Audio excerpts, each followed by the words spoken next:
बिस्मिल्लाहिर्रहमानिर्रहीम, अस्सलाम वालेकुम। मेरा नाम डॉक्टर अहमद एजाज़ है और मैं समीली होमी क्लिनिक से अहमदाबाद पाकिस्तान से आपसे मुखातब हूँ। आज हम बात करेंगे ऐसे बच्चों के बारे में कि जो कुछ भी खाते हैं वो कह कर देते हैं और जगह जगह पे वो कह करते रहते हैं और कोई भी चीज़ खाई उनको पचती नहीं है और उनका जो जिस्म है उसका हिस्सा नहीं बनता। आज हम इसी तरह की होम्योपैथी की एक मेडिसिन को डिस्कस करेंगे जो इस टेंडेंसी को या इस रुझान को जो है वो बच्चों में ख़त्म करती है और उनका जो निज़ाम है उसको भी ठीक करती है। और साथ वो मेडिसिन ज़ात खुद जो गैस्ट्रिक इश्यूज़ हैं उनकी भी बहुत बड़ी मेडिसिन है और जो पेंक्रियाज है उसकी इन्फ्लेमेशन की भी बहुत बड़ी दवा है और उस दवा का नाम है आयरस वर्सिकुलर।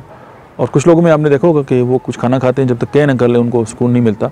तो ये जो लोग होते हैं उनकी दवाई भी आयरस दवा जो है वो आयरस वर्सिकुलर होती है।